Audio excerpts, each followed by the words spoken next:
Good afternoon, everybody. Welcome again to our lunchtime devotion today. And today we are going to continue the study in the book of Romans, and we are going into chapter 3. The whole chapter of chapter 3, Romans chapter 3. Yesterday, Tin Sing mentioned that he was having a tough passage. And because Tin Sing had dealt with the tough passage on Romans chapter 2, verses 17, all the way to the end of the chapter 29, I have an easier task to just build on what he had shared. So thank you so much, Tin Sing. Okay, what Tin Sing talked about yesterday was talking about Jews and the law. So went into a lot of explanation. What is the law to the Jews and what is the circumcision to the Jews? And then when we come to Romans chapter 3, at least the first 20 verses, Paul is actually building on and clarifying and crystallizing the thought which was covered in the passage that we did yesterday. Okay, Paul is a very learned man. He is the Pharisees of Pharisees, as he described himself. And his Sifu is Gamaliel, one of the most prominent Pharisees of the time. And he has a way of, we read Paul's letter, he has a way of bringing about argument and explanation. Okay, I was just mentioning to my husband that, I think Paul, I don't think Paul was a lawyer by training or a lawyer by profession, but the way he argued his case is really very systematic. So we will see in the passage we read today, especially in verse 1 to verse 8. Okay, if you want to understand verse 1 to verse 8, I would like us to picture it this way. Paul has this way of asking a question, like I anticipate what his critics, the question that his critics, his opponent will ask, and he will ask it on their behalf. And then he answered the question.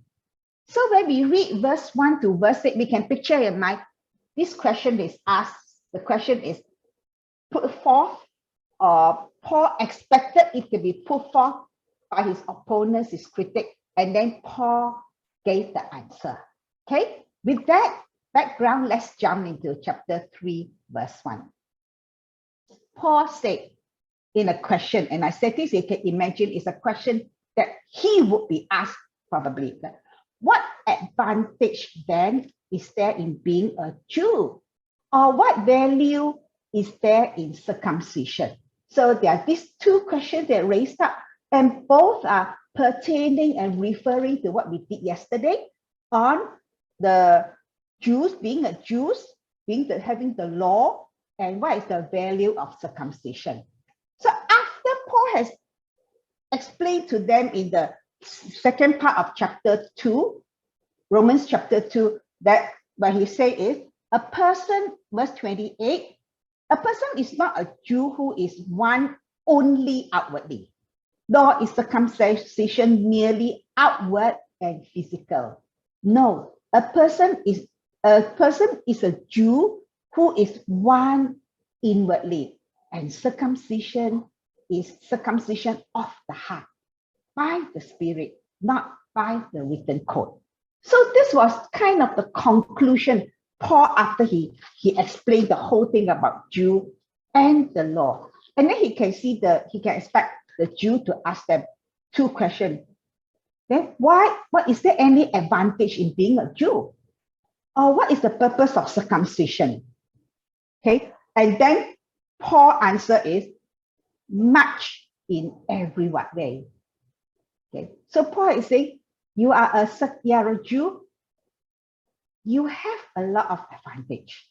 Okay, but he says, first of all, the Jews have been entrusted with the very words of God. Okay, these very words of God refers to the Old Testament, but it also refers to the promises and the commands that is contained in the Old Testament. When Paul said, first of all, we might think that it is like enumerating reason 1, reason 2, reason 3, reason 4. But no, actually if you read the rest of the passage, the first of all, Paul means the most important. Okay, so much in everywhere, the most important thing, the all-concluding, all-encompassing reason is the Jews will be entrusted with the very word of God. Okay, then when you go to verse 3, now we can imagine the Jews or the Judaizers asking this, what if some were unfaithful? Will their unfaithfulness nullify God's faithfulness? Okay, this unfaithful could refer to people who have no faith.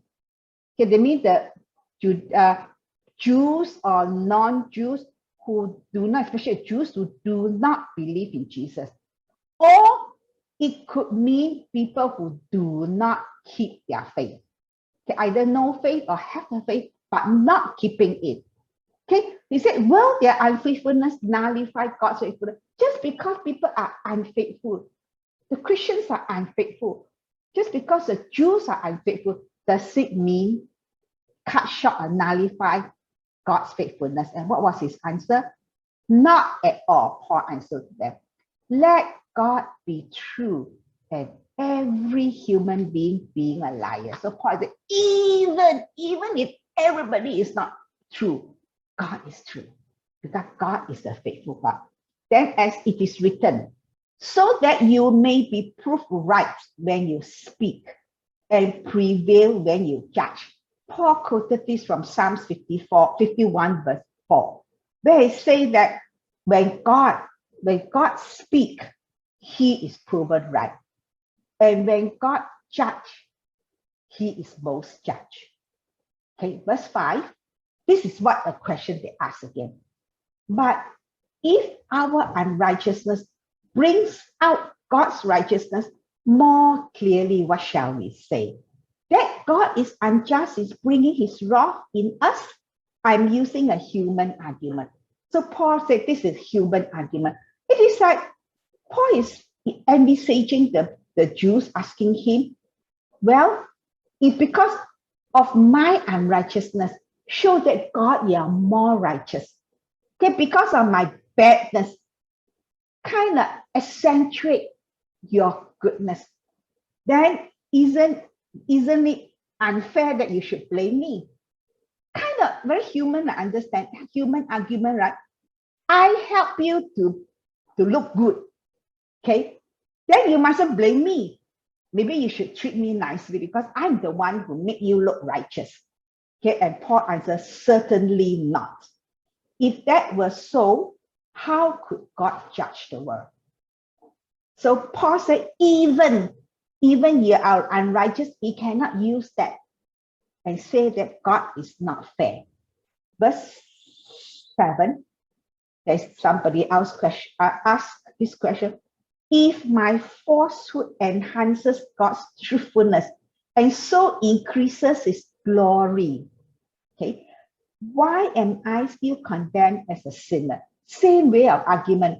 Okay, if my falsehood make you look so good, okay, if my falsehood make you look so truthful, then why are you blaming me? Won't you give thanks, say thank you to me for making you look good? Okay, the Paul say, why not say as some slanderously claim that we say? Okay, the slander. Let us do evil that good may result. Okay, when we go to Romans chapter 6, Paul said, let sin abound. People said, let sin abound, that grace may be more evident than Romans chapter 6. And what is Paul's conclusion? Their condemnation is just. So in these few verses, we understand better when we look at it. People asking this question, the Judaizers, the Jews, the non-believers, Paul's opponents, Paul's critic, and that is Paul's rebuttal. Okay. Let us look at verse 9. After arguing that, and bringing that picture, Paul said, what shall we conclude then? That his conclusion. Do we have any advantage? Okay, not at all. Paul said, yes. Do we have any advantage? Are we better off as Jews? Are we preferred? That because we are spared, because the Jews said they are God's chosen people, God should give them special treatment. Okay, so Paul is saying no. He said Jews may have the advantage over the Gentiles because they have the law. God gave the Jews the law, but God does not give them any preferential treatment. Okay, because in verse 9 he said, for we have already made the charge. They make it very clear that Jews and Gentiles alike are all under the power of sin. So Paul is saying, whether you're a Jew, you're a Gentile, once you're a sinner, you come under the same judgment. No double standard. Huh? As it is written, there is no one righteous, not even one. There is no one who understands. There's no one who seeks God. All have turned away. They have together become worthless. There is no one who does good, not even one. In this three verses, actually Paul referred or quoted 6 Old Testament passages. Okay, those who would like to know, you just search up, Google for it, you will get the exact. I will give you all the thing. It's from Psalms, it's from Ecclesiastes, it's from Isaiah. So he said, you notice that no one, no, not even one, no one, all together and no one, not even one. So Paul is saying it's a universality of sin and the universality of depravity. Not even one person deserves righteousness because we are different. Like it is the old text, as I said, our heart is deceitful above all. There is no cure of a heart. That's in verse 10 to 12.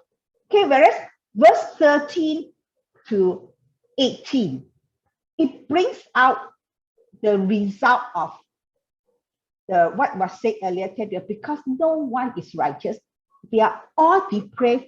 We are all sinful, and this is the result. Verse 13 says, their throats are open graves. Their tongues practice deceit. The poison of viper is on their lips. Their mouths are full of cursing and bitterness. It just talk about, because what is in your heart, deep inside a person, no good. We have turned away. We are not righteous. Okay, and because of that, it's just our mouth from our heart. Our mouth will spew out all the unhealthy things. Talk about corruption. Okay, it talk about deceit, dishonesty. It talk about poisonous, damaging speech. It talks about blasphemous words. And because of their mouth, our heart, our mouth, it results in our action. Okay, verse 15 says, their feet are swift to shed blood. Ruin and misery mark their ways. Because of their evilness in their heart, it results in their mouth spewing out poisonous venom and so on. And that will bring forth the next step is their action. Okay, their feet, where they go, straight to shed blood and so on. And the way of peace they do not know. And there is no fear of God before their eyes.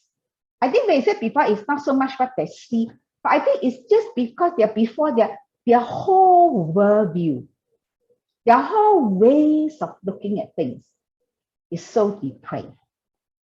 Okay, and now we go on to verse 19. Paul said, now we know.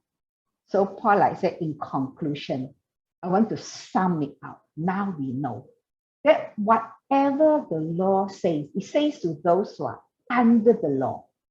Okay, Paul is writing to the Romans, okay, the Christian in Rome, Romans, they say that those who are under the law, that means they are under the influence or control of the law, and they are held accountable by what is in the law. Okay, whatever the law says, say to them, so that every mouth may be silenced and the whole world held accountable to God. So Paul is saying that because of the everyone, earlier he said, verse 10, or not even one person, the total depravity, universality of depravity. So because of that, no one, every mouth, no one can argue, and everyone is held accountable. 20, therefore, no one will be declared righteous in God's sight by the works of the law. Rather, through the law, we become conscious of our sin.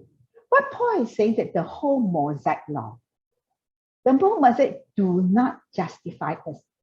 It's not a means for justification, but the Mosaic law is actually a vehicle for condemnation. Because of the Mosaic law, people are made conscious of their sinful nature. And because of the sinful nature, by the virtue and by the standard of the law, everyone stands condemned. Then when we go on to verse 21 onwards, actually, in fact, in verse 21 onwards, chapter 4 and 5 and 6, Paul seems to have changed gear, the shift gear in what he's arguing. Okay, he said, but now. Okay, when we use the word but, that means you are saying something different now as compared to what you said earlier. Earlier, Paul was arguing, he said, but now, I'm going to the next step. Okay, he said, but now, apart from the law, the righteousness of God has been made known, to which the law and the prophets testify. Okay, so Paul is saying that, yeah, we're talking about law. The law doesn't justify. The law condemns. But now I'm telling you something.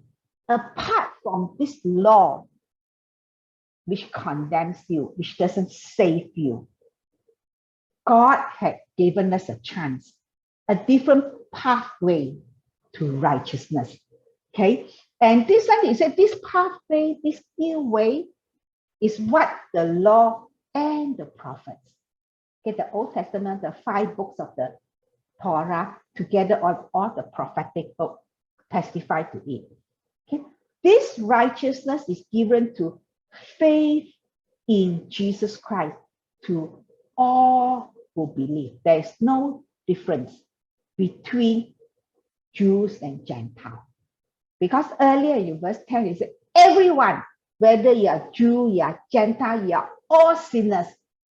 And so because we are all sinners, whether you are Jew or you are Gentile, you still need, if you want to have the righteousness of God, you need to come to this new way, this pathway that God has provided, which is Jesus Christ. And it is for all who believe. Okay. And then verse 23, for all have sinned and fall short of the glory of God. In the original Greek, the word fall short is not one time fall, but it's continuously falling short. So all of us have sinned, whether Jews, whether Gentiles, all of us have sinned, and all of us are continuously falling short of the glory of God. And all are justified freely by His grace through the redemption that came by Jesus Christ. Just as everybody is condemned, now everybody can be justified freely through Jesus Christ, through faith in Jesus, through grace. Verse 25. God presented Christ as a sacrifice of atonement through the shedding of His blood to be received by faith. I noted the word presented. Okay, we talk about many times the general revelation.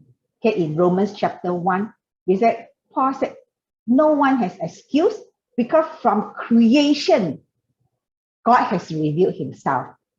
Okay, earlier. So it's a general revelation, general progressive revelation of God himself. But in the final, when Paul said in the book of Galatians, in the fullness of time, God sent his son.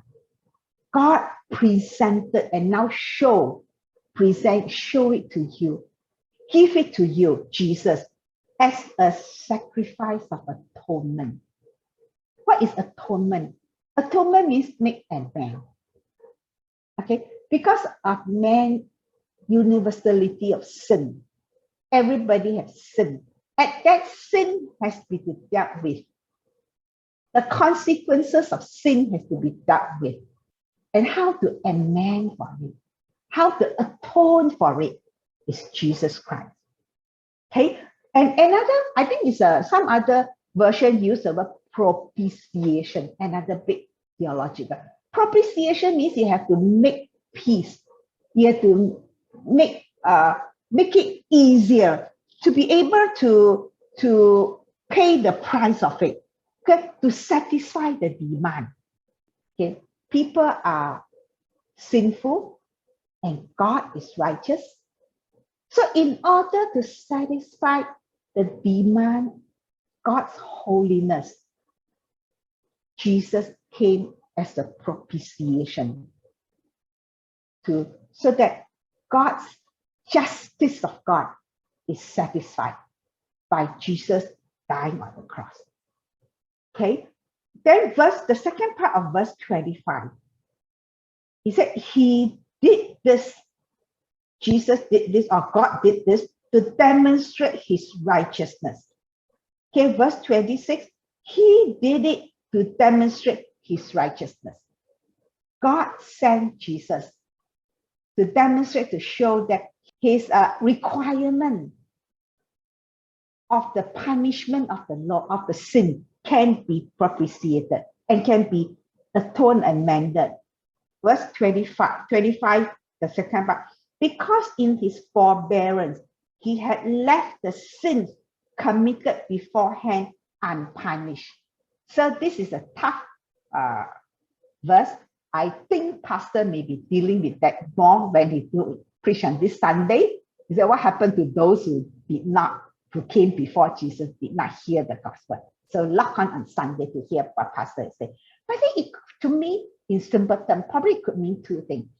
When Jesus died on the cross, his precious blood washed me not only my present sin, but also my past sin. But another way that could be seen is because in his forbearance, he left the sins committed beforehand unpunished. I think one way of looking at it is, Paul is talking to Jews. Okay, before Jesus Christ came, all the Old Testament people, Jews, who trusted, even though they don't know who Jesus was, they have no knowledge, but they have followed the way, progressive God's revelation, and they are looking forward to what Jesus has shown, the pathway of Jesus. God said he will forgive their sin as well. So I think that what happened to Moses? Will he be in heaven? I think he will, because he come on looking at what Jesus in faith. Okay, the book of Hebrews, that all these Old Testament heroes in faith, they look ahead to the heavenly city, and that is the faith, because they walk and obey the progressive revelation of God all down the ages. Okay, and then Jesus came in the fullness of time. So verse 26 is saying, did it to demonstrate his righteousness at the present time. The present time meaning at the time when Paul wrote this letter, at the time of the early church, and he speaks to us now, so as to be just and the one who justifies those who have faith in Jesus. Okay, so because of what Jesus had done on the cross, everyone who put their faith in Jesus they will be counted righteous, imputed righteousness. And one Bible scholar said, provided righteousness because of Jesus. God looked at Jesus and we put on Christ's righteousness. Okay, then verse 27 to the end of the chapter, Paul has 5 questions and he answered it. First one, he said, where then is boasting? The answer is excluded. The Jews boasted because they are God's special people. They have a special place. They probably have a special pathway that Jews can do. Paul said, no, you cannot boast of that because there's only one way, Jesus Christ. There he said, because of what law? What is the principle of this salvation? Is it the law that requires work? Okay, the Mosaic law. The answer is no. Because of the law that requires faith.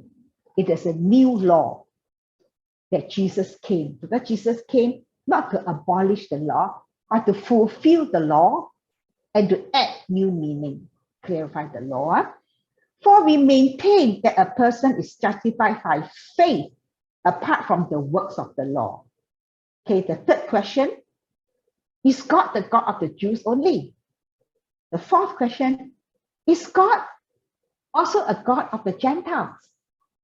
So this is a question, people. And Paul said, yes. Yes. Okay. Of Gentiles too. Since there's only one God who will justify the circumcised by faith. So the Jews are justified by faith. The Jews are justified by faith. And the uncircumcised, the Gentile, through the same faith. Faith in Jesus Christ through grace. Do we then nullify the law by this faith? There's a fifth question.